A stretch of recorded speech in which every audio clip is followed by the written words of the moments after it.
Hi guys, tonight we begin a calm journey into the life of one of history's most mysterious figures, Nostradamus. He was a man who claimed to see beyond the present, who believed he had visions of wars, kings, disasters, and the fate of nations long before they came to pass. For centuries people have wondered, was he truly gifted, or was his legacy built on clever words and coincidence? In this story, told slowly and gently, we'll explore who he really was, how he lived, and why his writings still echo through time.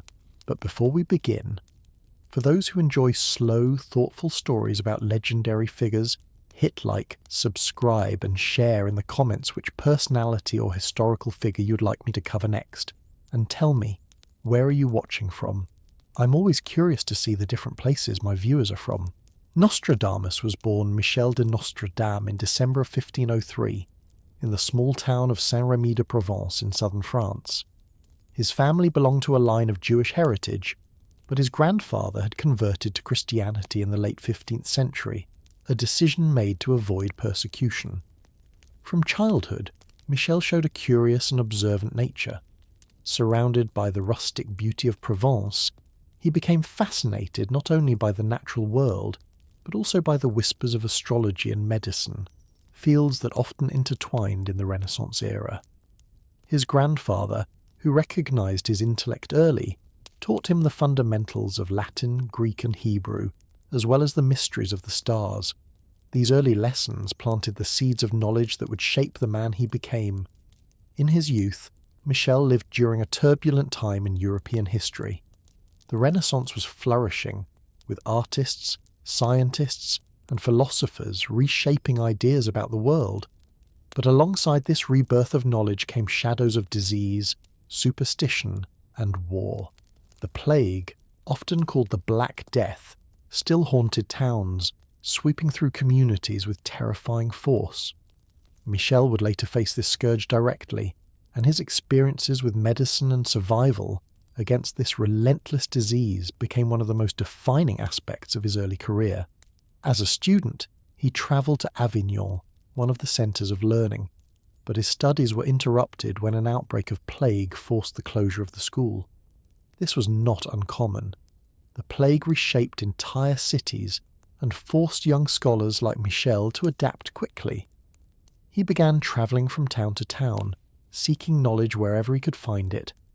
Eventually he enrolled at the University of Montpellier, where he studied medicine in more formal terms. He impressed many of his professors with his quick mind and practical approach to healing, though he sometimes challenged traditional methods. At the time, medicine was often based on theories passed down from ancient authorities like Galen, but Michel leaned toward innovation, preferring hands-on observation and remedies that came from nature. This approach made him different from his peers, and in later years it would give him both fame and criticism. His work as a physician gained him respect, especially for his courage in treating plague victims when many others fled in fear. Instead of relying on the ineffective practices of bloodletting or astrology-based cures, he used hygiene, clean air, and herbal remedies to help those who suffered. While these methods could not cure the plague, they often gave patients a better chance of survival. Some towns saw him as a miracle worker, a man willing to face the darkness with calm persistence. These early successes would build his reputation across southern France, and yet, his personal life would also know deep sorrow.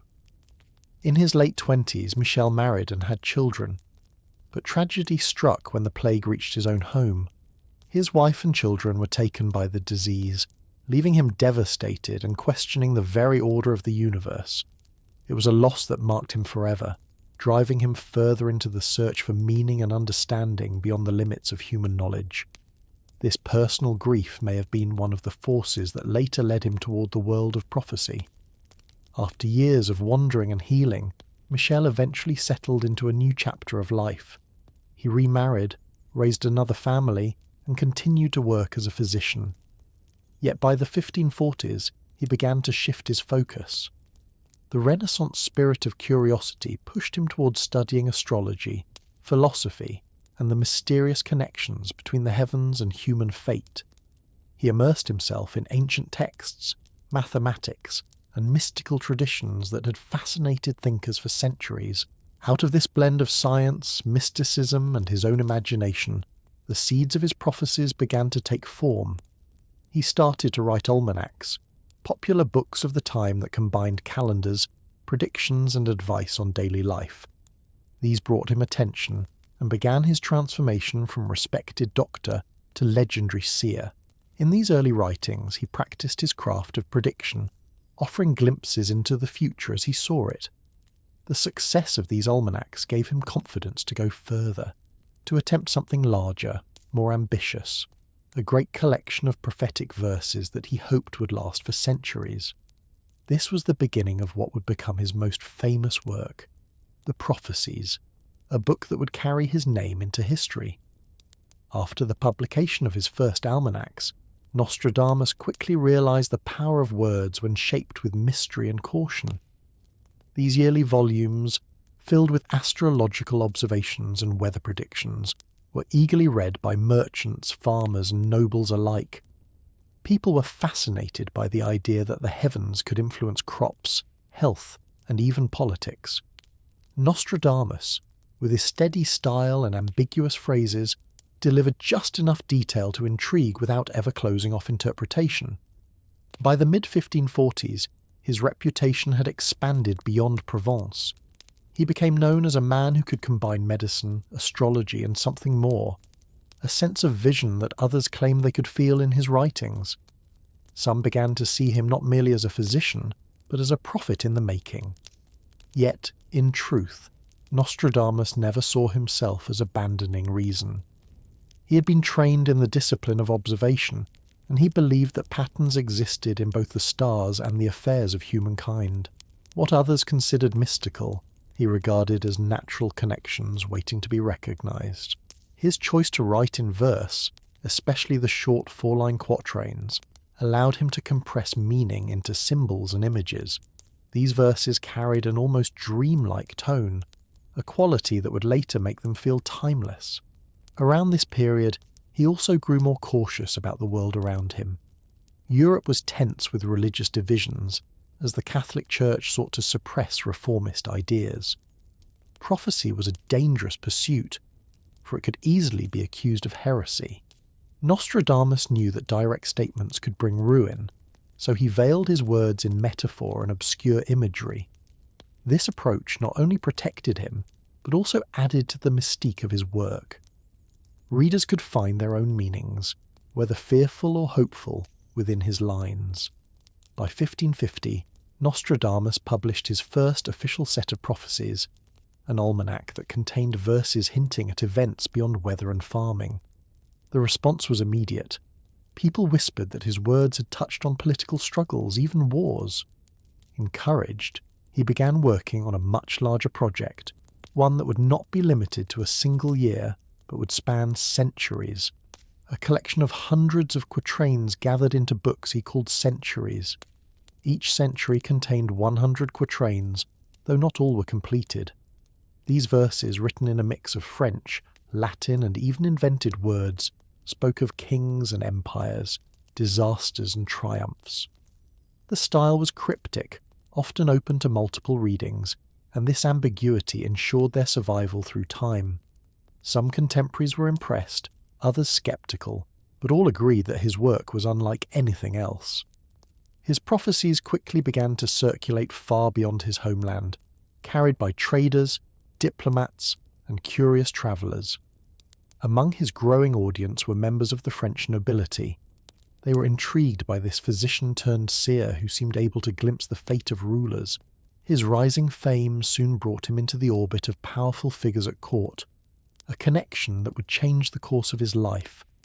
Nostradamus himself, however, continued to live quietly in Salon de Provence, surrounded by books, manuscripts, and the stars above. It was here, in his study lit by candlelight, that he laboured over the verses that would define his legacy, careful to balance secrecy with revelation.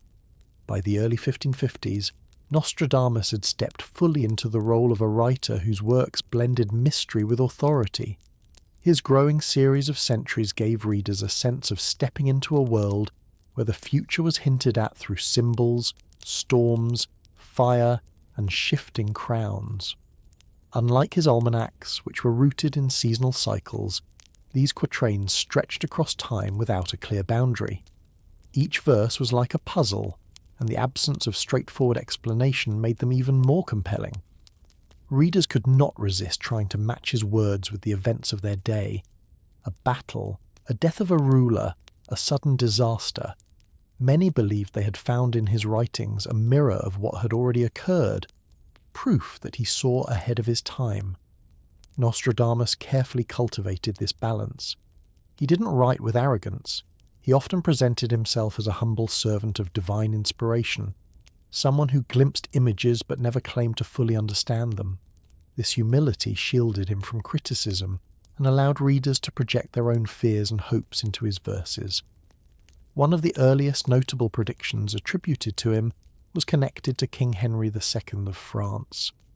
In one quatrain, he wrote of a young lion who had pierced the eye of an older one during combat. Years later, when Henry was fatally injured in a jousting tournament, his eye struck through the visor by a lance. Many cried out that Nostradamus had foreseen it.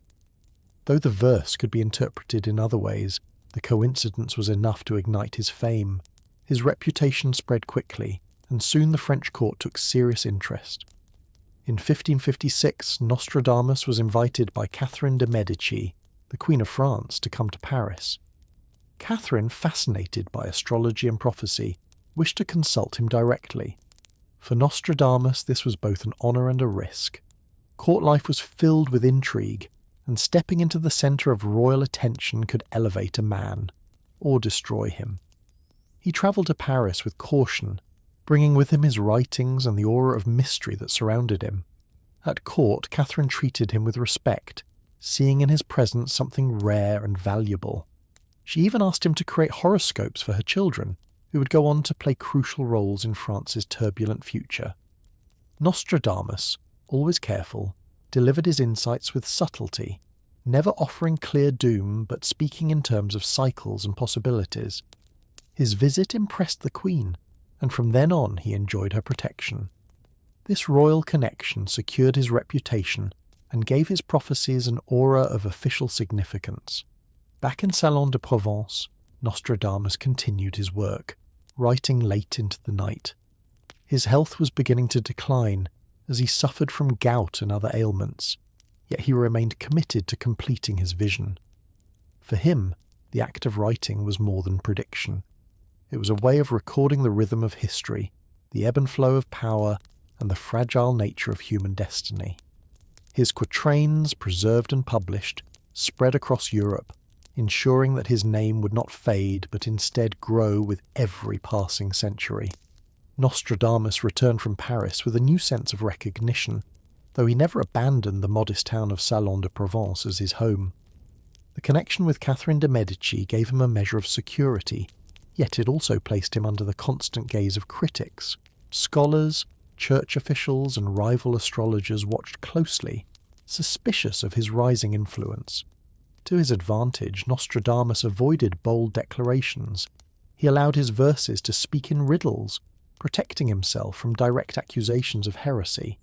This restraint, paired with the Queen's favour, enabled him to continue publishing his work without severe interference. By the late 1550s, he had released several instalments of his centuries, each filled with 100 quatrains. These small volumes circulated widely, copied and republished in multiple cities. What made them so powerful was their ability to feel timeless. A war in Italy, a conflict in the Holy Roman Empire, or the shifting alliances in France could all seem hidden in his imagery. People read themselves into his words, and the universality of his metaphors ensured they would always appear relevant. Nostradamus himself lived quietly with his second wife, Anne Ponsarde, and their children. His household became a place where medicine, writing, and astrology intertwined. Villagers still came to him for remedies against illness, and he continued to balance the roles of physician and prophet. His study was filled with manuscripts, astrological charts, and reference texts that linked ancient wisdom with his own insights. It was there, often at night under lamplight, that he arranged the flow of his prophetic verses. The demand for his predictions only grew stronger. Nobles requested private readings, and even ordinary citizens sought guidance. He never claimed to alter destiny, but his words gave people comfort in uncertain times. France was moving toward decades of religious wars, and the atmosphere of fear made his writings feel like a beacon in the dark. Some accused him of manipulating vagueness for profit, but others defended him as a man touched by divine vision. The ambiguity of his work was both his shield and his genius. Meanwhile, his health continued to waver. Nostradamus suffered from arthritis and the swelling of joints, which often left him in pain. Despite this, he pressed on, determined to complete as many quatrains as possible. He seemed aware that his life might not be long, and he worked with urgency to leave behind something enduring. His letters to friends hinted at a man conscious of mortality, yet unwilling to surrender to it. By 1560, Nostradamus was firmly established as a figure of mystery, respected and doubted in equal measure. The Queen continued to value his presence, ensuring that those who sought to discredit him did not succeed. His legacy was already taking shape, a body of work filled with cryptic verses that, whether prophecy or poetry, carried the strange ability to outlast the moment in which they were written. As the 1560s unfolded, Nostradamus stood at the height of his fame. His quatrains, already published in several volumes, travelled across Europe, copied into private collections and whispered about in taverns and courts alike. The mixture of languages, French, Latin, and occasional Greek, gave his work an aura of scholarship, while the obscurity of his metaphors shielded them from easy dismissal. Some readers swore his predictions were unfolding before their eyes, pointing to battles, fires, and deaths of rulers as proof. Others dismissed him as a clever writer whose skill lay in vagueness. Yet regardless of belief, nearly everyone agreed that his verses carried a peculiar power. They invited endless interpretation. At home in Salon de Provence, Nostradamus lived a quieter life than his reputation suggested. His stone house became both sanctuary and workshop. He maintained his duties as a physician, treating neighbours with herbal remedies, but more and more of his time was given to writing.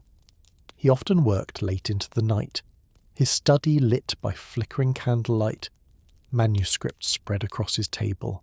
There, surrounded by the silence of sleeping streets, he shaped visions into verse, each quatrain another puzzle for future generations to solve. His relationship with Catherine de' Medici remained important. In 1564, when the Queen embarked on a royal progress across France, she visited Nostradamus in Salon. By then, his health had declined further, but he received her with dignity.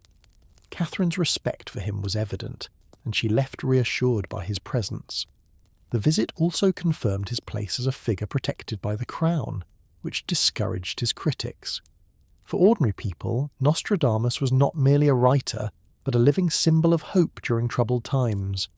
France was entering a period of brutal religious wars between Catholics and Protestants, and fear of instability ran high. His prophecies, though cryptic, seemed to speak directly to that climate of uncertainty. To those who suffered, his words offered a sense that history followed patterns, that chaos might still be part of a larger design. Despite this, Nostradamus was aware of his limits.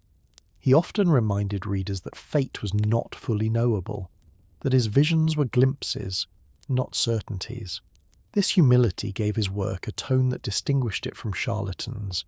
He was a man who carried both skepticism and wonder, and this duality kept his writings alive long after his time. By the final years of his life, his body was failing him, but his mind remained fixed on leaving behind a record that would outlast centuries. In the final years of Nostradamus's life, his fame and frailty grew side by side. He was no longer the wandering physician of his youth, but an established figure whose name carried weight across France. The steady stream of visitors to his home in Salon de Provence showed that nobles, scholars, and even ordinary villagers sought his words. Some came for predictions, others for cures, and many simply out of curiosity. He received them as best he could, though his health increasingly confined him to his study. The pain in his joints worsened, and swelling in his legs made movement difficult. Still, he continued to write, dictating when his hands failed him, determined that his work would not be left unfinished. Nostradamus saw himself less as a fortune-teller and more as a chronicler of cycles. He believed that history repeated itself, that celestial patterns mirrored human affairs, and that attentive study revealed glimpses of what was to come. This conviction allowed him to endure criticism. Scholars accused him of obscurity, priests warned against heresy, and skeptics mocked his riddles. Yet he carried on, aware that his role was not to persuade the present but to speak across time. In private moments, he showed the same care for his family as any father. His second wife, Anne, managed the household and supported his work. Their children grew up in the shadow of his reputation, living in a house filled with books, astrological charts, and letters from distant admirers. Despite his ailments, Nostradamus took pride in providing for them and securing their future. He arranged his affairs carefully, leaving behind not only manuscripts but also instructions for the preservation of his legacy. The year 1566 marked the end of his journey. As his illness worsened, he reportedly confided to those around him that his time was near. On the evening of July 1st, he retired to his bed after completing his daily writing. By the morning of July 2nd, he was gone. His death was peaceful, and he left behind a body of work that would travel far beyond the walls of his modest home. He was buried in the church of the Cordeliers in Salon, where his tomb became a place of quiet pilgrimage. For his contemporaries, he was both admired and doubted, a man of contradictions. Yet for the centuries that followed, his name would become a symbol of prophecy itself, invoked in times of war, plague, and upheaval, whenever people searched for meaning in uncertain days. After Nostradamus' death in 1566, his reputation did not fade, but instead began a second life of its own. His quatrains, gathered into volumes and carefully preserved, were published repeatedly, each edition spreading further across Europe. Printers recognized the public's fascination with prophecy, and his verses soon appeared not only in France but also in Italy, Germany, and later England. Readers brought their own interpretations, linking his words to the turmoil of the times.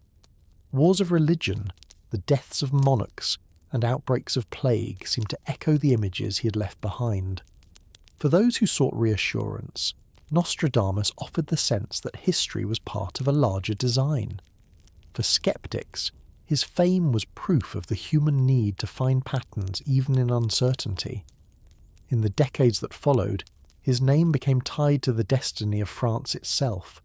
Supporters of the Valois dynasty pointed to his predictions as proof of divine favour, while others claimed he had warned of their downfall. His association with Catherine de' Medici added to this aura, for she remained a figure of immense influence and was rumoured to have relied on his counsel. Whether she truly shaped policy based on his words or merely valued him as a curiosity, the belief persisted that Nostradamus had held sway in the higher circles. His quatrains, however, were never straightforward guides. Their cryptic style meant that they could be applied to many different events, and this flexibility gave them extraordinary longevity. A fire in a city, the fall of a noble house, or the rise of a new ruler could all be read into his verses, ensuring that each generation would find something familiar in them. Critics pointed out that his predictions lacked precision, yet their very vagueness allowed them to survive. By the 17th century, Nostradamus was being translated into English, where his reputation entered a new cultural landscape. There, amid civil wars and fears of revolution, his verses gained fresh relevance. Pamphlets and almanacs quoted him as if he had foreseen the struggles of kings and parliaments. In this way, his image shifted from that of a local French physician to a European prophet whose words seemed timeless. What began as the labour of a single man in a small Provençal town had grown into a phenomenon that crossed borders, languages, and centuries, embedding itself deeply into the imagination of the Western world. By the 17th century, Nostradamus had become a figure whose presence seemed to hover over Europe's uncertainties. His verses, though written decades earlier, were brought back into the light whenever a new crisis struck. The 30 Years' War, which devastated much of the continent, created a fertile ground for prophecy. Pamphleteers and printers reissued his quatrains, insisting that he had foreseen battles, famines, and shifting alliances. Ordinary people, struggling with the chaos around them, found in his cryptic lines a reflection of their own fears. Nostradamus's ability to remain relevant lay not only in his words, but in the way they invited interpretation. A phrase about fire could become a description of a city consumed by war. A mention of bloodshed might be tied to the execution of a king. His verses were never locked to one time, and so they continued to breathe with each new generation. In France, his memory remained closely tied to Catherine de' Medici and her children, many of whom faced tragic ends. Civil wars, assassinations, and dynastic declines seemed to give weight to the idea that Nostradamus had seen it all. His writings were even consulted during the reign of Henry IV, whose rise to power marked the end of years of religious bloodshed. Some believed Nostradamus had predicted his victory and survival against countless odds, while others argued the verses were too vague to mean anything at all. Beyond France, his reputation spread into Italy and Spain, where courts and scholars debated whether his insights came from divine inspiration or clever calculation. The Church, wary of prophecy that might challenge its authority, never fully endorsed him, but neither did it silence his name.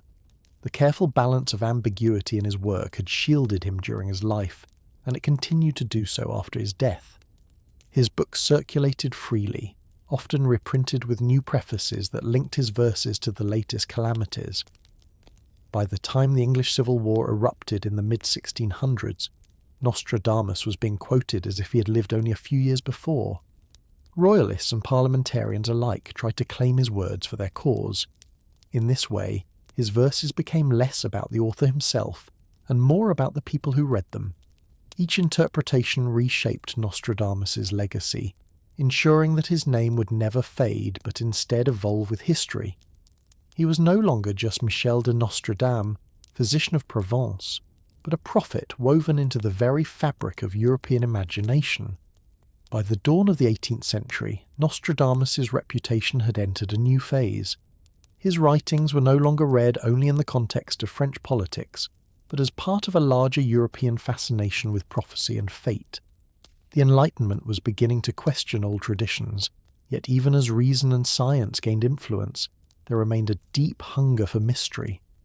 Nostradamus's quatrains, with their mixture of astrology, symbolism, and history, provided exactly that. Intellectuals debated him in salons, while common people still whispered his name in marketplaces. He was seen as both a relic of an earlier age and a figure who still spoke to the uncertainties of the present.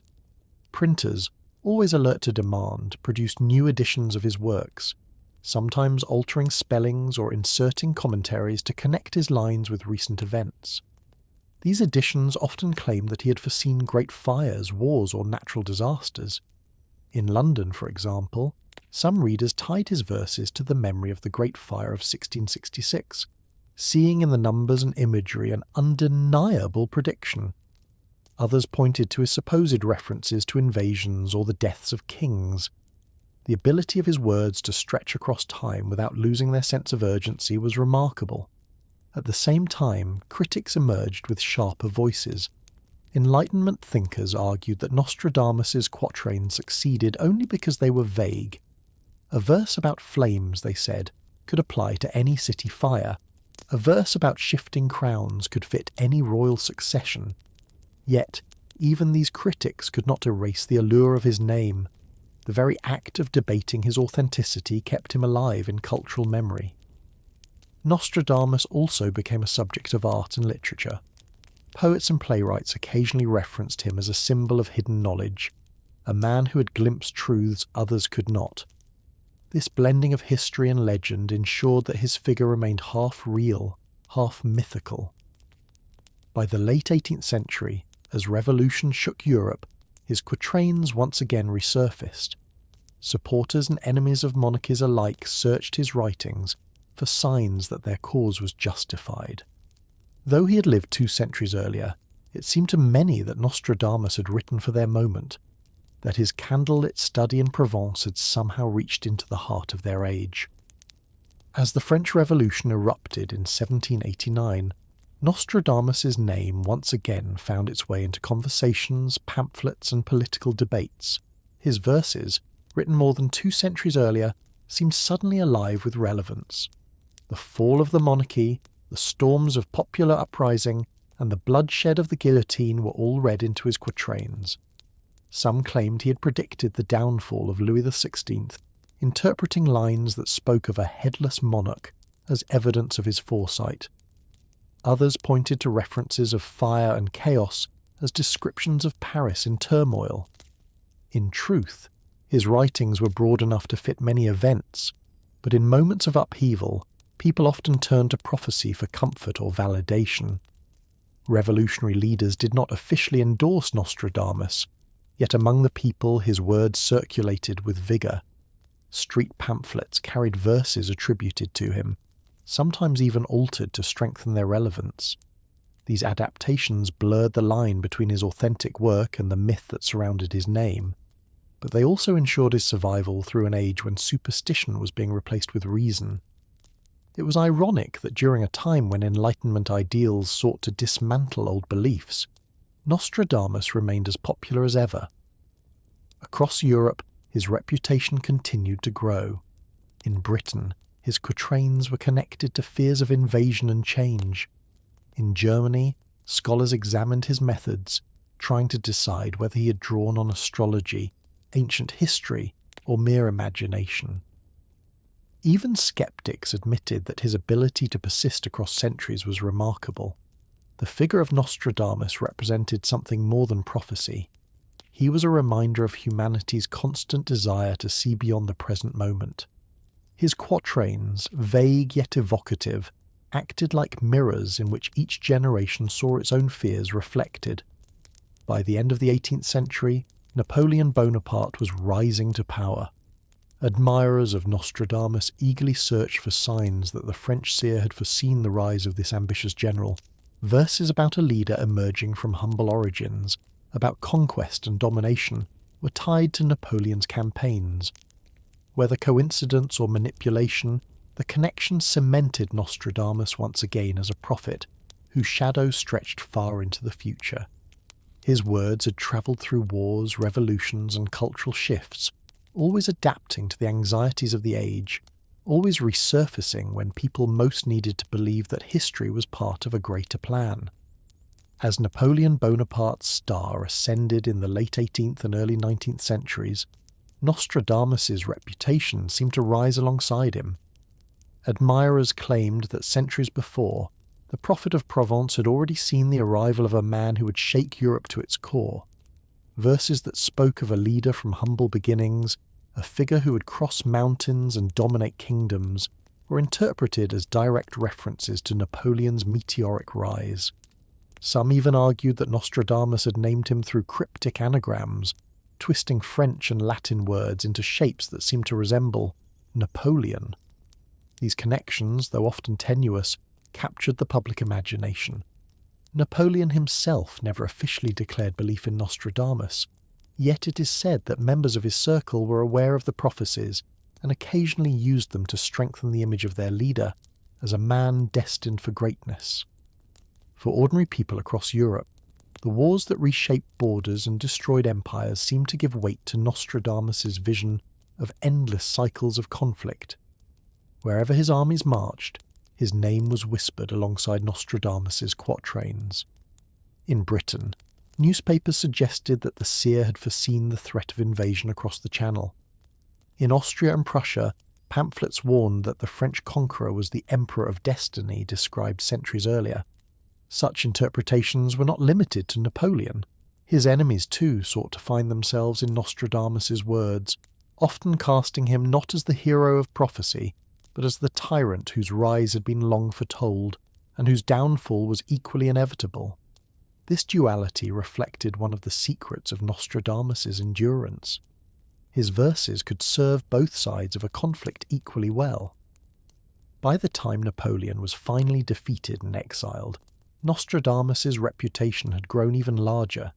His words were no longer tied only to the fate of France, but to the destiny of Europe as a whole.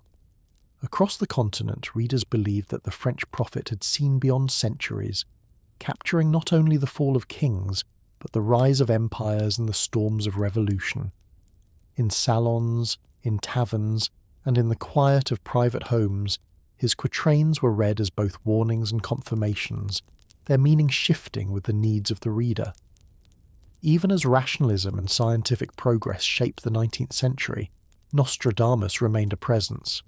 His legacy had become more than his books. It was the idea that somewhere in the past a man had glimpsed the patterns of the future and left behind verses that continued to echo, reshaped by every new generation that dared to read them. Throughout the 19th century, Nostradamus's legacy deepened, not as a forgotten relic of Renaissance mysticism, but as a cultural figure whose name was repeatedly invoked during times of crisis. The Napoleonic Wars had already tied his reputation to the fate of empires, but the century that followed gave his verses new life with every upheaval.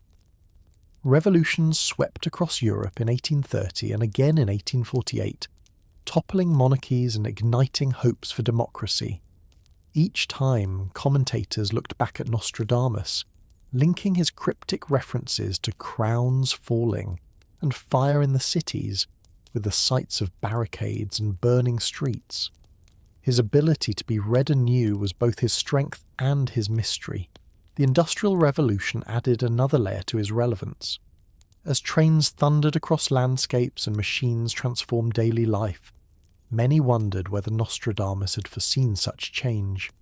Some claimed his verses spoke of iron beasts and chariots of fire, interpreting these phrases as predictions of steam engines and locomotives. While skeptics dismissed such readings as imaginative stretching, they also acknowledged that the persistence of these interpretations showed the deep cultural need to frame modern anxieties through old prophecies. In France, his homeland, Nostradamus's legacy was never far from political events. The rise and fall of Napoleon III during the mid-19th century gave new fuel to those who claimed that the prophet had seen the repetition of imperial cycles. Writers and journalists pointed to quatrains that seemed to speak of a second emperor, or of ambitions destroyed by downfall. Whether by design or coincidence, the connections fascinated readers. Beyond politics, Nostradamus became a subject for literature and popular culture. Novelists and poets mentioned him as a figure of eternal mystery, a symbol of hidden knowledge that seemed to hover over the passage of time. Even serious historians began to study him, not to confirm his visions, but to understand why his words endured. The fact that his quatrains could inspire both awe and ridicule only made them more compelling. By the end of the century, Nostradamus had become part of a global imagination. His works were translated into multiple languages, carried to America and beyond. In an age when telegraphs connected continents and industry reshaped societies, people still turned to his words for meaning. The 19th century, with all its progress and turmoil, confirmed that Nostradamus was not fading into obscurity, but becoming a permanent thread woven into the fabric of modern history. The turn of the 20th century marked a new era for Nostradamus's reputation. His quatrains, which had already been tied to revolutions and the rise and fall of empires, now faced the test of global conflict on a scale the world had never seen. As tensions in Europe mounted before the First World War, writers and journalists began once again to search his verses for meaning. Phrases about great battles, cities consumed by fire and rivers running red were reprinted in newspapers, suggesting that Nostradamus had foreseen the violence about to erupt. When war finally came in 1914, the appetite for prophecy grew even stronger. Soldiers in the trenches, facing the horrors of mechanized warfare, sometimes carried small pamphlets of Nostradamus's predictions. For men surrounded by barbed wire and artillery, The idea that the suffering had already been written centuries before offered a strange kind of comfort. It gave them the sense that their pain, however terrible, was part of a larger design. In Britain and France, publishers quickly issued new editions of his prophecies, often with bold claims that they had predicted the war. Some of these editions altered the original text or emphasized certain verses to make the connections clearer. Critics dismissed these versions as manipulative, yet they sold in great numbers. Nostradamus' name became almost inseparable from the war itself, a lens through which the public tried to understand the chaos.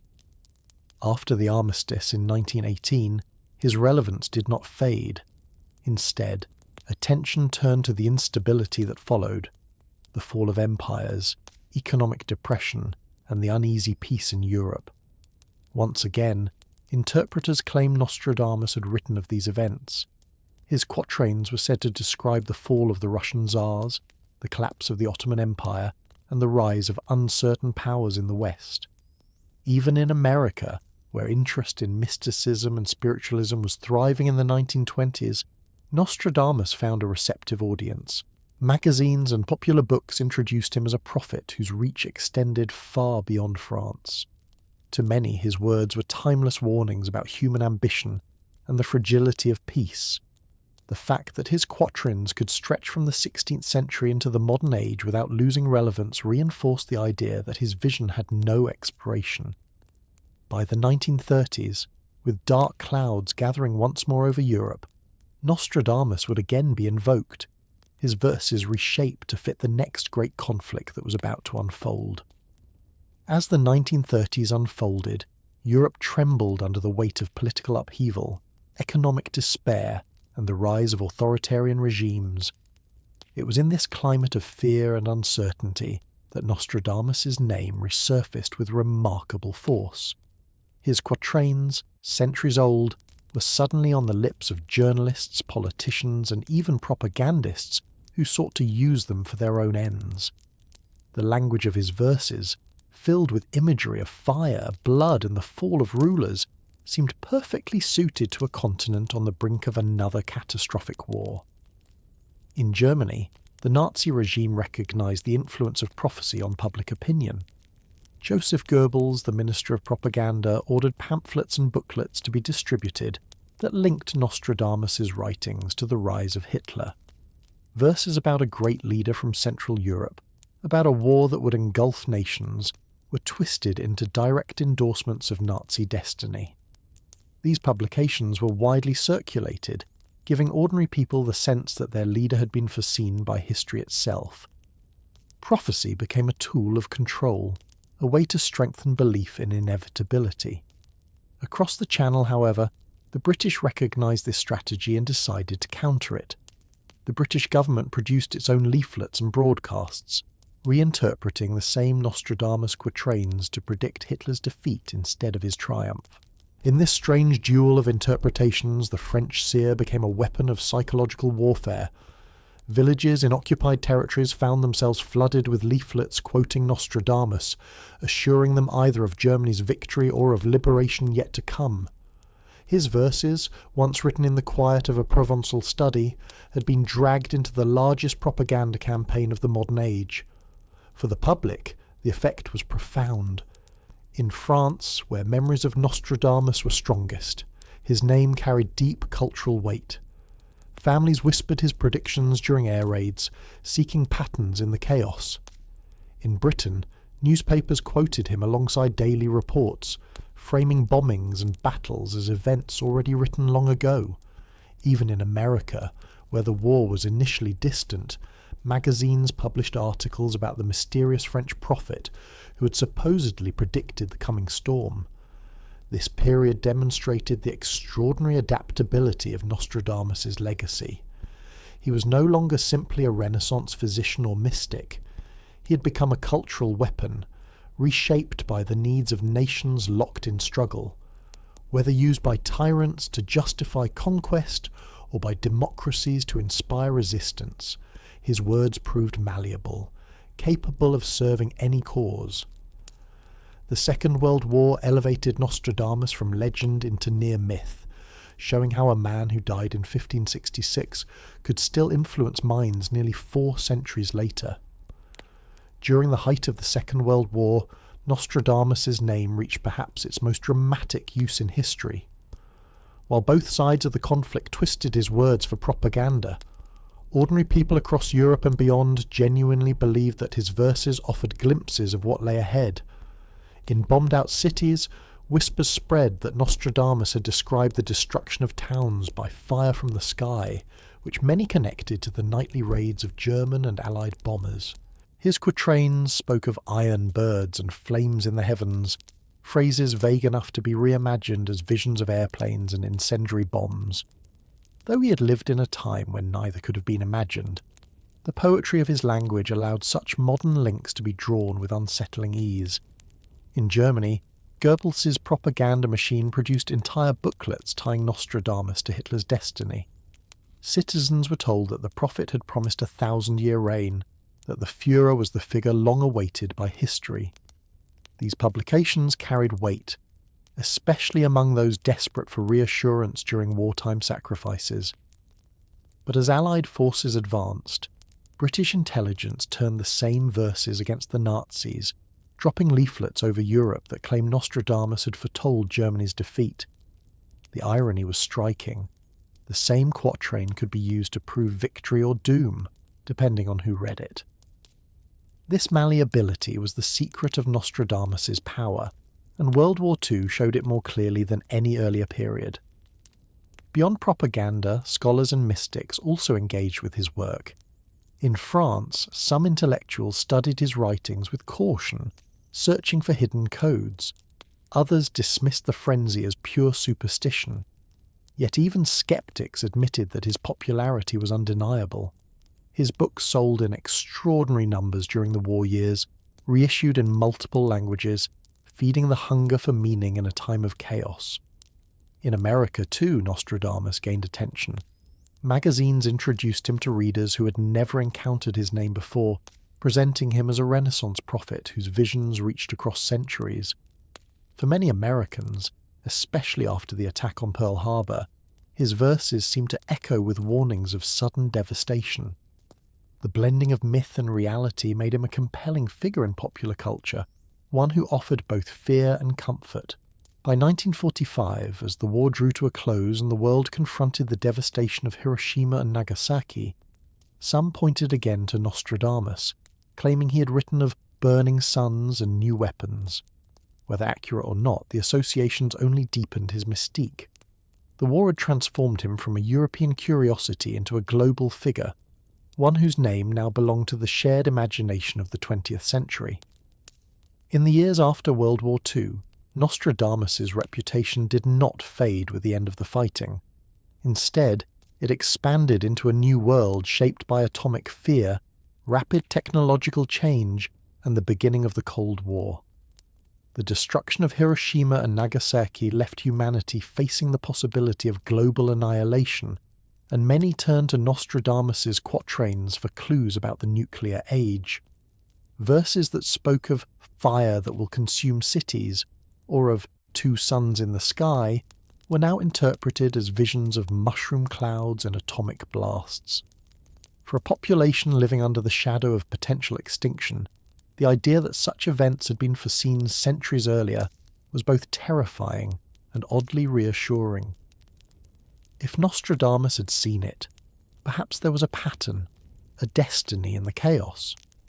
During the 1950s and 1960s, his work circulated widely, not only in Europe but across the United States, where interest in prophecy blended with the rising fascination in UFOs, psychic phenomena, and the mysteries of space. Popular magazines published articles claiming that Nostradamus had predicted the space race, pointing to lines about men leaving the Earth and the heavens opened.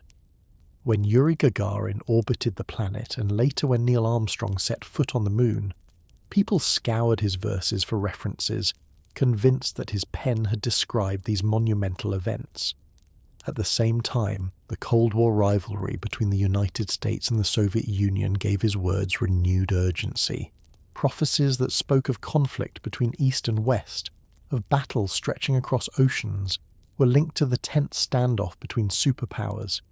Each new crisis, from the Cuban Missile Crisis to the wars in Korea and Vietnam, revived the search for meaning in Nostradamus. Publishers responded by releasing countless new editions of his prophecies, often accompanied by commentaries that drew direct lines between his 16th century imagery and 20th century politics. Television, which had become the most powerful medium of the era, brought Nostradamus into millions of homes. Documentaries and interviews presented him as the prophet who had warned of Hitler, of nuclear bombs, and of modern war. Some programs treated him with skepticism, others with awe, but all ensured that his name remained familiar to the public. In the popular imagination, Nostradamus became less a historical figure and more a timeless seer whose shadow reached into every decade. For the skeptics, his survival into the modern era proved only the human desire to find patterns where none existed. Yet for believers, his quatrains offered a map of destiny, one that stretched beyond the Renaissance into the atomic and space ages. By the late 1960s, with humanity looking both to the stars and toward the threat of destruction, Nostradamus was no longer just a European prophet. He had become a global voice echoing across cultures, a mysterious reminder that perhaps the future was already written in words crafted centuries before. The 1970s carried Nostradamus into an even wider spotlight. The world was restless. The Cold War intensified. The Vietnam War dragged on, and economic crises spread uncertainty across continents. In such a climate, his quatrains once more became a canvas for human fears. Writers linked his verses to oil shortages, to political assassinations, and to the cultural revolutions that unsettled the old order. Phrases about kings falling and cities aflame were easily tied to headlines, while references to turmoil and division seemed perfectly suited to an age of protest and change. One of the most significant boosts to his reputation came with the publication of best-selling books in the English-speaking world. Authors such as Erica Cheetham popularized Nostradamus for new generations, presenting translations and interpretations that tied his predictions to contemporary events. Her works, widely read in Britain and the United States, insisted that Nostradamus had not only foreseen Hitler and Napoleon, but also modern disasters yet to come.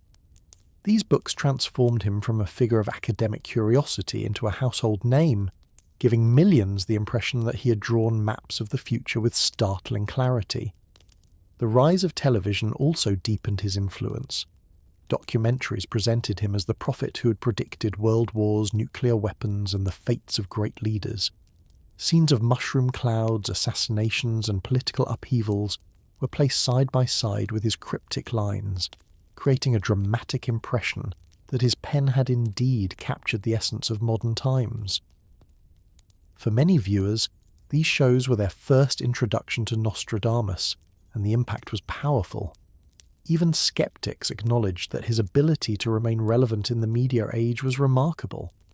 Meanwhile, global anxieties continued to grow. The Yom Kippur War of 1973, the energy crisis, and the rise of terrorism all fueled interest in prophecy. People scoured his quatrains for reassurance or warning, often finding both. Some claimed Nostradamus had predicted the Watergate scandal in the United States, while others tied his words to the Iranian Revolution that reshaped the Middle East. The adaptability of his imagery ensured that no matter the crisis, he could be invoked. At the same time, scholars and critics pushed back harder than before. They argued that the translations used in popular books were often inaccurate or manipulated to fit events. They noted that his original French was deliberately obscure, filled with archaic spellings and invented words, making precise interpretation nearly impossible. Yet this very ambiguity was the secret of his endurance. The 1970s confirmed that Nostradamus was not fading, but evolving, transforming from a Renaissance astrologer into a global cultural icon. In an age of uncertainty, he stood as a bridge between past and future, a voice whose mystery seemed endlessly adaptable to the fears and hopes of modern humanity. The 1980s brought Nostradamus into an era dominated by new fears: the threat of nuclear war, the spread of global terrorism, and rapid advances in technology. The Cold War had reached one of its tensest points, and many believed the world stood on the edge of annihilation. Nostradamus's quatrains, with their dark images of fire from the sky and devastation across nations, were repeatedly invoked in books, newspapers, and television specials. His words became almost synonymous with apocalypse. Popular culture embraced him in ways that no earlier century could have imagined. Movies and television documentaries portrayed him as a prophet who had described not only the great wars of the past, but also the looming destruction of the future. Scenes of missile silos, nuclear explosions, and cities reduced to rubble were paired with his verses, creating the impression that Nostradamus had predicted the exact contours of a potential Third World War. These portrayals reached millions and gave his legacy a new, frightening dimension. Best-selling books during this decade often claim that his prophecies extended into the 21st century, predicting catastrophic wars, earthquakes, and environmental collapse. Authors like John Hogue and others presented detailed interpretations that tied his verses to contemporary politics, pointing to figures such as Ronald Reagan, Mikhail Gorbachev, and Ayatollah Khomeini as characters hidden in his words. The adaptability of his quatrains once again proved powerful. They could be read as warnings of Soviet dominance, American decline, or Middle Eastern upheaval, depending on the interpreter. Meanwhile, critics continued their efforts to demystify him. Scholars emphasized that Nostradamus had written in deliberately cryptic language, drawing on astrology, classical references, and personal invention. They argued that his supposed accuracy was nothing more than retroactive interpretation, with readers forcing connections to events after they happened. Yet these rational explanations did little to diminish his allure. On the contrary, the more experts tried to dismiss him, the more the public seemed fascinated. Nostradamus also became part of the growing New Age movement, which flourished in the 1980s. Alongside interest in astrology, tarot, and spiritual awakening, his quatrains were studied as a kind of cosmic guide. Some readers claimed his visions pointed not only to disaster, but to transformation, suggesting that humanity might pass through trials into a new era of enlightenment. This hopeful interpretation stood alongside the darker visions, proving again that Nostradamus could embody both fear and promise at once. By the end of the decade, as the Berlin Wall fell and the Soviet Union approached collapse, Nostradamus's reputation was as strong as ever. To many, his quatrains seemed to capture the dramatic shifts of the age. To others, they symbolized the eternal human need to believe that somewhere in the past, a man had glimpsed the uncertain path of the future. The 1990s opened with dramatic world events that once again drew attention to Nostradamus.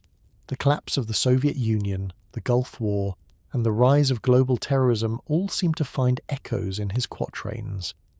Newspapers and television programs eagerly tied his verses to these moments, presenting him as a prophet whose words continued to unfold centuries after his death. When Iraq invaded Kuwait in 1990, commentators pointed to quatrains about fire in the desert and great battles in the east. During the televised bombing campaigns of Operation Desert Storm, images of burning oil fields were paired with Nostradamus's lines in documentaries, reinforcing the idea that he had foreseen the modern spectacle of war. Once again, the adaptability of his language gave it power, allowing people to interpret his words as reflections of their own fears. The fall of the Berlin Wall and the end of the Cold War also fueled interest. Some interpreters claim Nostradamus had predicted the collapse of a great empire in the north, while others tied his words to the reunification of Germany. In these readings, Nostradamus was not only the prophet of doom, but also a seer of renewal, someone who foresaw that cycles of conflict would eventually give way to transformation. Beyond politics, the 1990s saw Nostradamus reach new audiences through popular culture. Books continued to sell in large numbers, but now television documentaries were broadcast internationally, making his name familiar even to those who had never opened his writings. His quatrains were tied to predictions of natural disasters, from earthquakes to floods, which gained traction during a decade when environmental concerns were rising. The fear of apocalypse was also heightened by the approach of the year 2000. As the millennium drew closer, many turned to prophecy, and Nostradamus stood at the centre of these discussions. Writers claimed he had predicted the Y2K crisis, worldwide chaos, or the arrival of a new world order. His quatrains were reprinted in countless articles and magazines, fueling speculation that the end of an age was near. This blend of ancient prophecy with modern anxieties made him both a cultural curiosity and a symbol of unease. Skeptics, of course, continued to emphasize that no verse of Nostradamus explicitly mentioned years or events with precision. They pointed out that interpretation shifted depending on current fears, proving more about human imagination than about Nostradamus himself. Yet the very act of criticism kept his name alive, ensuring that he remained part of public debate. By the close of the 1990s, Nostradamus was no longer just a historical figure, but a phenomenon that spanned books, television, and global conversations. His quatrains, whether seen as truth or illusion, had become a mirror reflecting the hopes and terrors of every new generation. As the calendar turned to the year 2000, Nostradamus once again stood at the centre of global imagination. The approach of the new millennium was charged with both excitement and dread. For centuries his quatrains had been linked to apocalyptic visions, and many believed that the year 2000 would mark a turning point he had foreseen. Newspapers, magazines, and television specials devoted hours to dissecting his verses, claiming that Nostradamus had predicted catastrophic wars, technological collapse, or even the end of the world itself. The so-called Y2K bug, the fear that computers would fail when the date shifted, became tied to his prophecies in the popular press. Writers insisted that his cryptic lines about darkness at the turning of the age referred directly to this technological uncertainty. While the date passed with little disruption, the anticipation itself demonstrated how deeply Nostradamus had been woven into cultural fears of apocalypse. Beyond Y2K, other global events of the early 2000s were quickly linked to him. The terrorist attacks of September 11, 2001, produced an immediate wave of references to Nostradamus. Within days, fabricated quatrains circulated online, shared as proof that he had predicted the tragedy. These false verses, written in plain English rather than his original French, spread rapidly, fueled by the new power of the internet. Many who had never read Nostradamus before believed the words were genuine, and his reputation as a prophet grew once again in the face of collective shock. Scholars rushed to clarify that no authentic quatrain described the attacks, yet the damage was done. The association between Nostradamus and 9/11 became part of popular memory.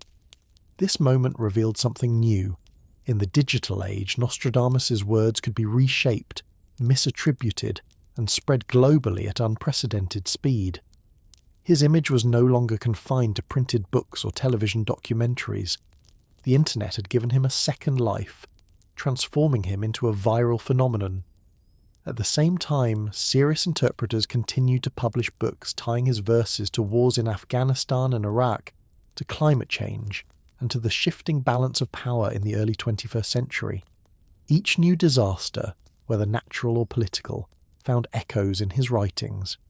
Critics pointed out that the misuse of Nostradamus in hoaxes proved how easily prophecy could be manipulated. Yet paradoxically, this flexibility only strengthened his legend.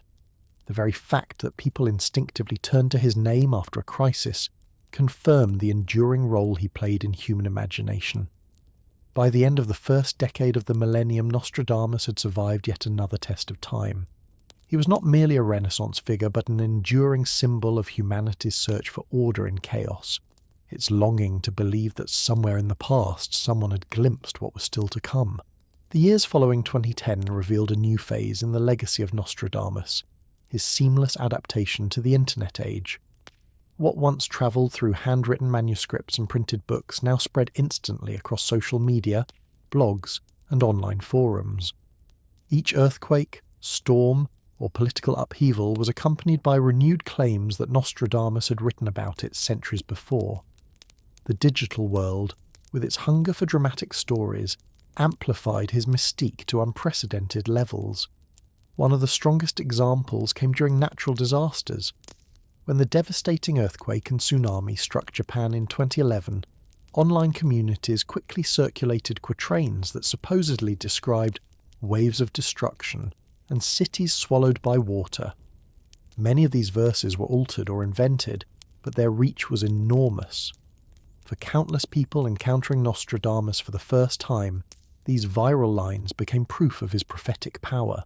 Even skeptics acknowledged that his name had achieved a kind of immortality in cyberspace, where fact and fiction mixed too easily to separate.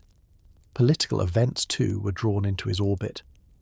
The Arab Spring uprisings of 2010-2011, which toppled governments across North Africa and the Middle East, were linked to quatrains about fire in the east and crowns abandoned. Commentators, eager for dramatic narratives, used Nostradamus to frame these upheavals as part of a destiny long foretold. As wars and instability followed in the region, his reputation as a timeless prophet grew stronger. In Western nations, his name resurfaced during elections and crises. Some claimed he had foreseen the rise of influential leaders in Europe and America, while others tied his words to global financial instability. The 2008 recession still cast long shadows, and Nostradamus's quatrains were invoked as warnings about greed and collapse. The internet played a decisive role in shaping these interpretations. Unlike earlier centuries when books or pamphlets required time to spread, digital platforms allowed interpretations and hoaxes to go viral within hours. This democratized prophecy. Anyone could pair a vague verse with a breaking news headline and present it as proof. Nostradamus thus became not only a historical figure but also a meme, a recurring symbol of fear and fascination. Yet even amid exaggeration, there were those who studied him with care. Scholars continued to examine his original texts, pointing out the deliberate complexity of his language, the blending of astrology and history, and the cultural context of the 16th century. They argued that the endless reapplication of his verses said more about human psychology than about foresight. Still, their voices were often drowned out by the louder chorus of sensational claims. By the mid-2010s, Nostradamus had become both a scholarly subject and a pop culture phenomenon. He was quoted in YouTube videos, invoked in television dramas, and referenced in debates about everything from climate change to space exploration. Nearly 500 years after his death, his verses continue to prove astonishingly resilient, echoing in new forms across the digital landscape of the 21st century. By the late 2010s, Nostradamus had become a fixture of internet culture, a name that surfaced whenever disaster struck or politics shifted.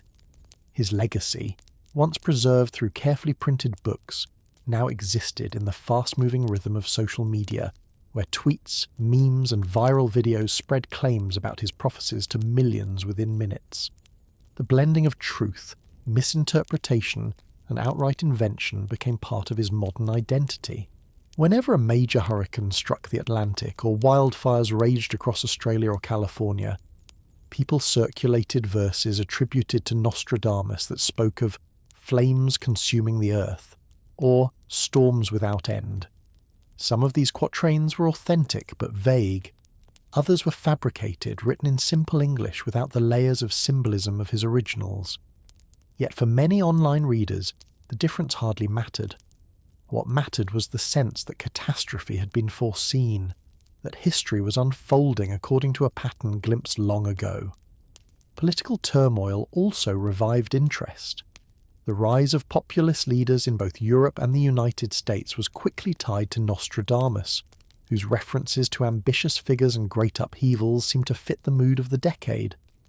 Commentators on YouTube and bloggers claimed that he had predicted Brexit, the election of Donald Trump, or the turbulence in the European Union. Lines about division among allies, or the collapse of alliances, were reinterpreted to fit contemporary headlines. Whether these connections were real or imagined, they gave his words a fresh immediacy. Nostradamus's name became shorthand for prophecy itself. used not only in serious discussions but in jokes, parodies, and satire. The fact that he could inspire both belief and humour showed the depth of his integration into popular culture. Beyond politics and natural disasters, global anxieties about climate change gave his writings new relevance. Phrases about droughts, floods, and famines were read as warnings about environmental collapse. Activists and commentators cited him as an early prophet of ecological catastrophe, while skeptics pointed out that similar fears had accompanied his reputation for centuries. Still, the imagery of fire, water, and destruction felt eerily aligned with 21st century concerns. By the close of the decade, Nostradamus was being invoked not only in fringe corners of the internet, but in mainstream media. Documentaries continued to explore his supposed predictions, while newspapers referenced him in headlines whenever a global crisis emerged. 5 centuries after his death, his voice remained part of the public conversation, reshaped constantly by the age that interpreted him. His quatrains had become a mirror, reflecting fear, hope, humour, and fascination, proving that Nostradamus had achieved a form of immortality, not through certainty, but through the endless adaptability of his mysterious words.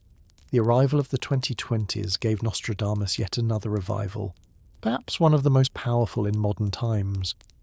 As the COVID-19 pandemic swept across the globe, countless people turned to his writings in search of meaning. Within weeks of the first lockdowns, social media feeds filled with claims that Nostradamus had predicted the outbreak. Verses about plague in the great city and illness spreading across nations were cited as evidence that he had foreseen a global pandemic. Some of these lines were authentic but vague, while others were fabricated entirely, written in modern language that bore little resemblance to his Renaissance style. Yet the fear and uncertainty of the moment made such claims incredibly persuasive. For many, it felt reassuring to believe that the disaster had been foreseen, that it was part of a larger historical pattern rather than a meaningless tragedy. Nostradamus quickly became a trending topic on Twitter, Facebook, and YouTube. Videos with millions of views presented his supposed predictions about the pandemic, while tabloids published dramatic headlines linking his name to COVID-19. Book sales of his prophecies surged as people sought to read the words for themselves. Scholars pointed out, as they had so many times before, that no clear reference to a 21st century pandemic existed in the original text. Yet their cautionary voices were often drowned out by the louder, more emotional claims circulating online. Beyond the pandemic, other crises of the decade further fueled his reputation. The growing tension between major world powers, natural disasters intensified by climate change, and economic instability all found supposed reflection in his quatrains. References to floods, fires, and famine were applied to real events in Australia, Europe, and the United States. Phrases about leaders who divide nations were tied to modern political struggles. The adaptability of his verses ensured that Nostradamus remained part of the global conversation. Interestingly, Nostradamus also began to appear in lighter contexts. Memes joked that Nostradamus predicted this whenever something unusual happened. From celebrity scandals to viral internet trends, his name became both a source of serious speculation and playful humour, showing how deeply he had entered everyday culture. In documentaries and books, however, his image retained its darker edge. The prophet who had seen centuries ahead, warning humanity of trials yet to come. Whether viewed as a visionary or a fraud, Nostradamus had become an enduring part of how people interpret crises. The 2020s proved that his relevance was not fading, but growing stronger in a world that sought patterns in uncertainty. In every headline, every disaster, and every turning point, his shadow lingered, reminding humanity that the hunger to know the future is as powerful today as it was 500 years ago. The continuing years of the 2020s only strengthened Nostradamus's unusual role as both prophet and cultural icon. Every new global challenge seemed to invite a fresh wave of interpretations of his quatrains. As climate events grew more severe, hurricanes of record-breaking power, wildfires spreading across continents, floods devastating cities, people returned again to his verses. Phrases about fire that scorches the earth or waters rising to the walls of towns circulated widely on social media, presented as proof that he had foreseen the crisis of climate change. Though skeptics insisted that these readings were simply the latest examples of vague poetry stretched to fit modern events, the resonance was undeniable. Nostradamus had become a timeless mirror for fear. Political upheaval further amplified his relevance. Global debates over democracy, rising authoritarianism, and shifting alliances were tied to quatrains describing crowns lost, leaders in dispute, and conflict between East and West. Commentators pointed to tensions in Eastern Europe and the Pacific as evidence that Nostradamus had long ago seen the fragility of international order. His verses were even quoted in online debates, used to lend gravity to arguments about modern geopolitics. For many, invoking Nostradamus was less about belief in literal prophecy and more about expressing the sense that history moves in cycles, that human struggles are never entirely new. Beyond politics and disaster, Nostradamus found himself embedded in pop culture more firmly than ever. Streaming platforms produced documentaries examining his life, blending historical analysis with dramatic reenactments of his supposed predictions. Television specials reimagined him as a man haunted by visions of future wars and technologies. Meanwhile, on platforms like TikTok, short clips claiming to reveal what Nostradamus predicted for 2023 or the 5 prophecies for our decade went viral, viewed by millions. In this way, his reputation bridged generations, appealing to both older readers of prophecy books and younger audiences raised on digital media. Scholars continue to push back, stressing the importance of understanding his 16th century context. They pointed out that Nostradamus's primary role had been that of physician, astrologer, and poet, not clairvoyant in the modern sense. Yet they also acknowledged the psychological force of his quatrains. The human mind seeks meaning in chaos, and Nostradamus's cryptic verses filled with striking imagery provide fertile ground for that search. By the mid-2020s, his legacy was not merely historical but living, woven into the rhythms of global communication. Whether quoted in jest, invoked in fear, or studied in earnest, Nostradamus remained an enduring presence. His quatrains, written by candlelight nearly 5 centuries earlier, continue to echo across the world, proving that mystery, once set in words, can outlive its author and adapt endlessly to the changing tides of human history. As the 2020s moved forward, Nostradamus's reputation continued to evolve, shaped by every fresh crisis and every new technological leap.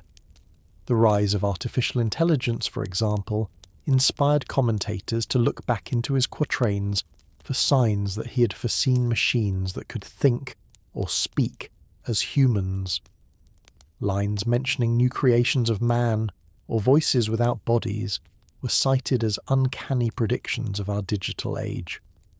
Whether these connections were genuine or simply imaginative stretching, they once again revealed the endless flexibility of his words.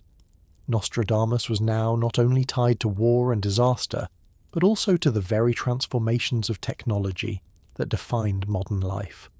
Global politics gave his verses renewed life as well.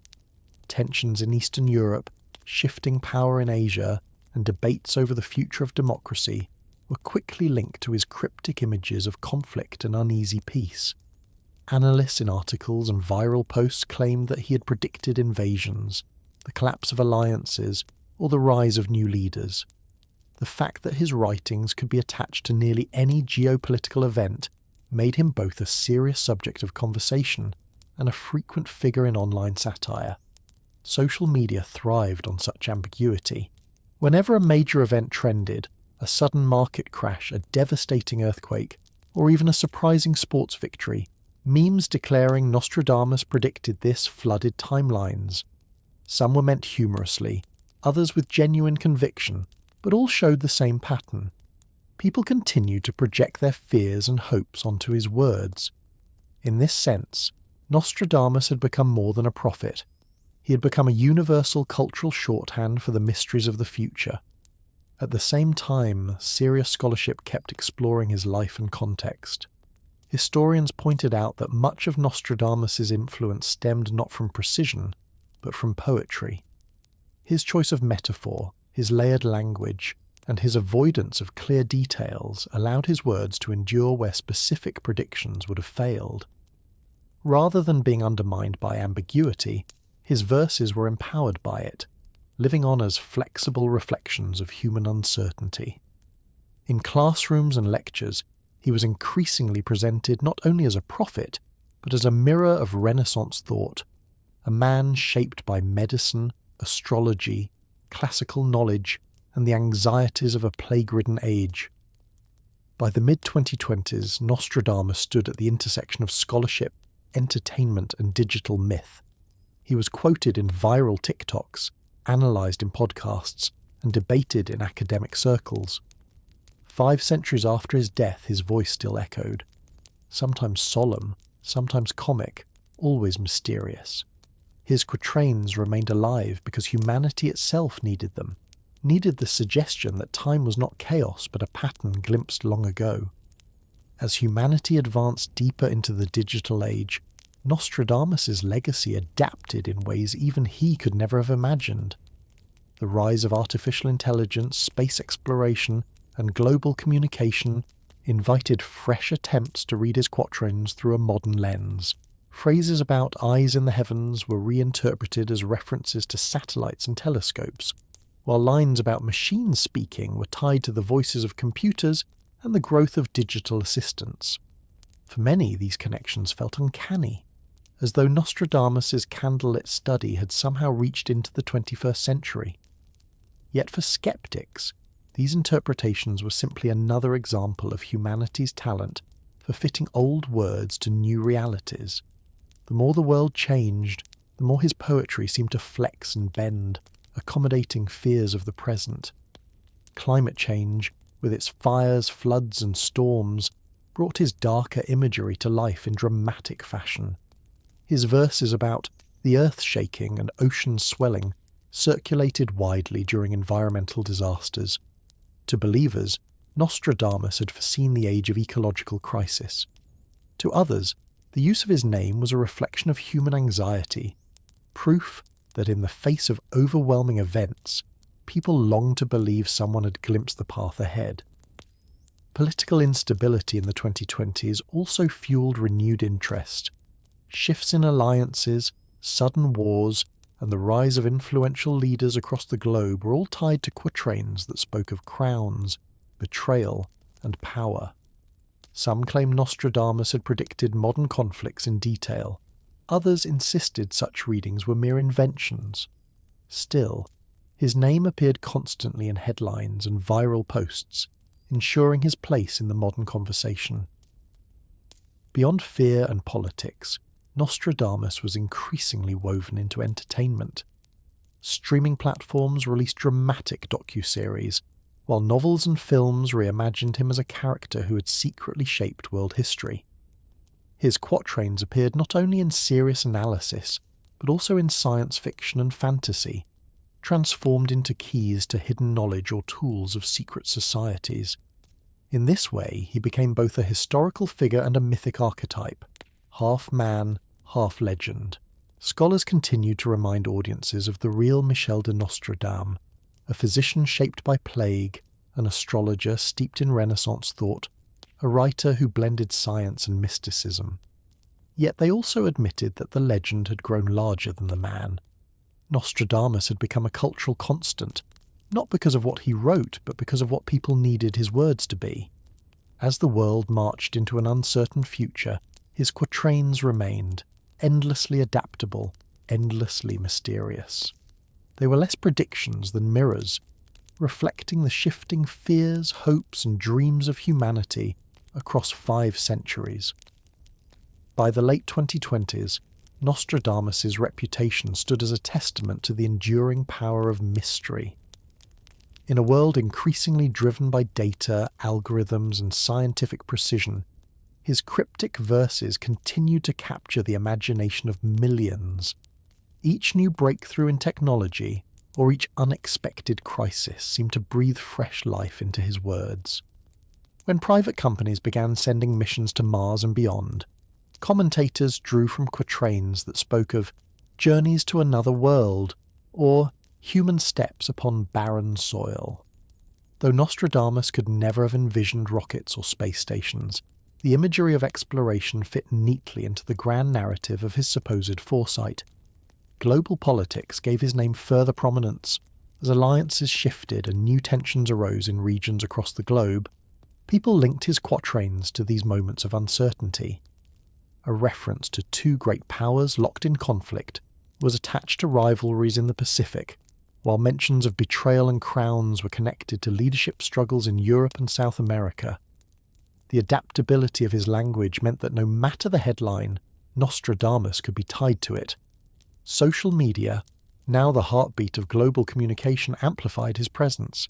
Viral posts announced that Nostradamus predicted 2027, or the 5 prophecies for this year, attracting millions of views. Some users shared his verses sincerely, while others employed his name in humour, parody, or satire.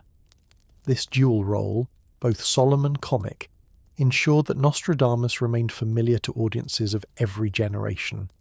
His image even appeared in video games and virtual reality experiences, where he was cast as a mystical guide or hidden oracle. In these playful adaptations, the boundary between history and fantasy blurred even further. Yet beyond entertainment, serious thinkers still engaged with him.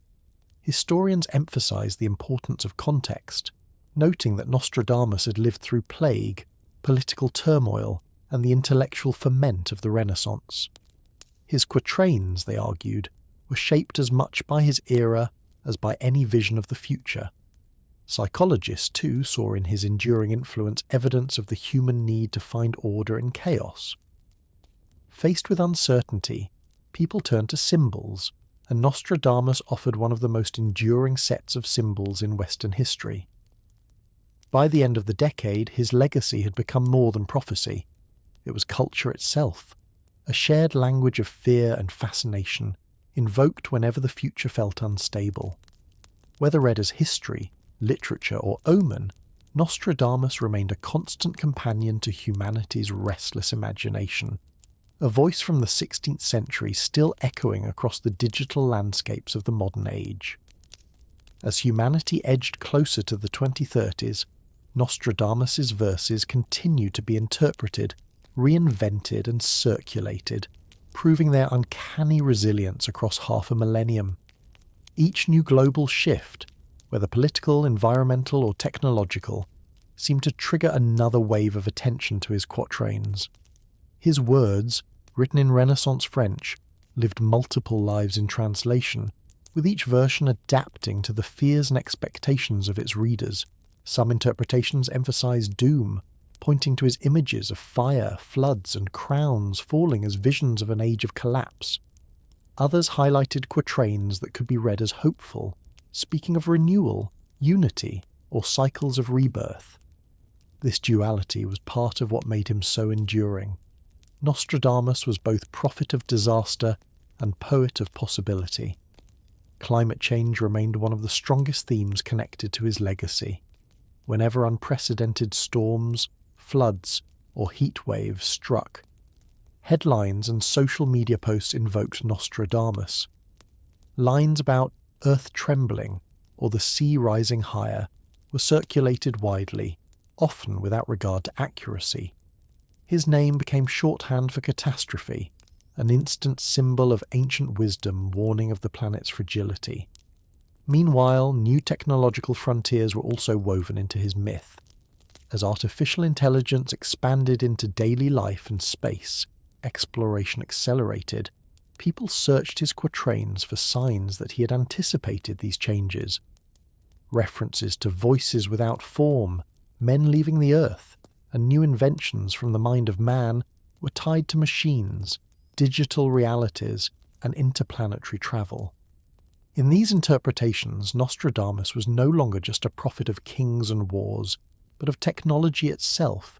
His 16th century imagery reimagined as visions of rockets, algorithms, and artificial minds. Popular culture played a key role in keeping him alive. Streaming platforms produced new documentaries tying his work to 21st century crises. Writers of novels and television dramas portrayed him as a mysterious figure whose warnings stretched into the modern world. Online influencers crafted viral content about what Nostradamus predicted for this year, blending fact, speculation, and outright invention. Some posts treated him seriously, others humorously, but all revealed the same truth. His presence remained inseparable from the way humanity processes uncertainty. Scholars reminded the public that Nostradamus himself was not a magician, but a Renaissance thinker who combined astrology, medicine, and poetry. His quatrains were intentionally obscure, designed to allow multiple readings. This vagueness, often criticized, was also his greatest strength, ensuring that his words could always be reapplied. By the late 2020s, his legacy had grown into something larger than prophecy. Nostradamus had become a cultural archetype, representing humanity's endless desire to pierce the veil of the future. He stood as a reminder that even in an age of data and reason, mystery still held power, and that sometimes the most enduring voices are those that never speak with certainty, but with suggestion. As the shadow of the 30th decade approached, Nostradamus's legacy remained stronger than ever, woven deeply into both scholarship and popular imagination. The world, still facing rapid change, found in his verses a curious blend of fear and fascination. Each major crisis or innovation was followed by a fresh surge of claims that Nostradamus had spoken of it long ago. His words, enigmatic and layered, continued to serve as a canvas upon which every generation painted its anxieties. Global challenges such as pandemics, climate disasters, and political instability kept his name in circulation. Headlines tied his quatrains to wildfires in the Amazon, droughts in Africa, or hurricanes in the Atlantic. Phrases about the earth in flames or famine in the land of plenty were republished as eerie proof of his foresight. While scholars explain these as metaphors shaped by 16th century fears, many people prefer to see them as warnings about the modern environmental crisis. Nostradamus had become not just a prophet of rulers and wars, but of the planet itself. At the same time, the rapid advance of technology added new layers to his legend. Artificial intelligence, space exploration, and biotechnology were all reinterpreted through his cryptic imagery. Quatrains that spoke of creations beyond the wisdom of man, or voices without bodies, were connected to machines that could learn, digital assistants, and even virtual realities. To some, this was a sign that Nostradamus had glimpsed the age of AI. To others, it was simply proof of the timeless adaptability of poetry. In either case, his relevance was renewed. Culturally, Nostradamus was everywhere. He appeared in novels, films, documentaries, podcasts, and viral posts. Some portrayals treated him as a tragic visionary, burdened by knowledge of the future. Others cast him as a mystical trickster, a figure of ambiguity and riddles. On social media, his name was used both seriously and humorously, invoked whenever the unexpected occurred. Nostradamus predicted this had become a phrase half in jest, half in awe, a sign that his reputation had transcended scholarship and entered daily language. Academics continued to remind audiences of the real man, Michel de Nostradam, physician and thinker, who lived in an age of plague and fear, who wrote quatrains not as precise forecasts, but as reflections on cycles of human history. Yet even as they corrected misconceptions, they admitted that the myth of Nostradamus had grown beyond their reach. His legend had become a cultural constant, less about what he truly wrote, and more about what humanity needs him to represent. By the late 2020s, Nostradamus was not merely a historical figure, but a living symbol of the eternal tension between uncertainty and meaning. His quatrains, preserved in countless editions, continue to echo across centuries, carrying with them the haunting suggestion that the future, however uncertain, might always have been glimpsed before. As the long journey through the legacy of Nostradamus comes to its final chapter, one thing becomes clear. His influence was never about certainty, but about possibility. Michel de Nostradamus, born in a small town in Provence in 1503, lived through plague, war, and upheaval. He was a physician who treated the sick, a scholar who studied the stars, and a poet who shaped his visions into verses. Yet the man himself, seated in his candlelit study, could never have imagined the centuries of debate, fascination, and myth that would follow his death. His Centuries, the collection of quatrains that became his most famous work, were written in a mixture of languages, filled with symbolism and obscurity. To some of his contemporaries they were works of genius, to others dangerous riddles that flirted with heresy. But as time passed, their ambiguity became their greatest strength. Because his words were never tied to a single time or event, each new generation could find its own reflection in them. Monarchs, revolutions, and wars gave way to interpretations of Napoleon and Hitler, of nuclear fire and space exploration, of digital voices and global pandemics. In every age, people found themselves within Nostradamus's lines. For skeptics, his endurance proves only humanity's hunger for order in chaos, the need to believe that patterns exist within history's turbulence.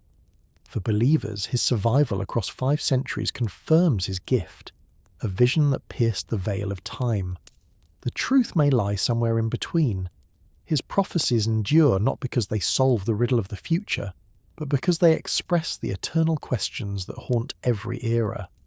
In the 21st century, Nostradamus has become more than a prophet. He is a cultural constant, a symbol invoked in headlines, in documentaries, in novels, in memes. He exists at once in scholarship and in popular imagination, in serious analysis and in jokes. His quatrains, written in the 16th century, now circulate in digital fragments, reshaped into new forms for audiences he could never have envisioned. And yet, their power is unchanged. They continue to invite reflection, interpretation, and wonder. Standing at the edge of the modern world, humanity still looks backward to his words as though searching for reassurance that its struggles are part of a larger pattern. Perhaps that is his true legacy, not predictions of specific events, but the reminder that history repeats, that human fears and hopes are timeless, and that mystery itself is a force as enduring as reason. Nostradamus endures because humanity endures, restless in its search for meaning. His verses, enigmatic and haunting, remain with us still, not as final answers, but as echoes across centuries, whispers in the night reminding us that the future is always uncertain, and that within uncertainty lies the greatest mystery of all.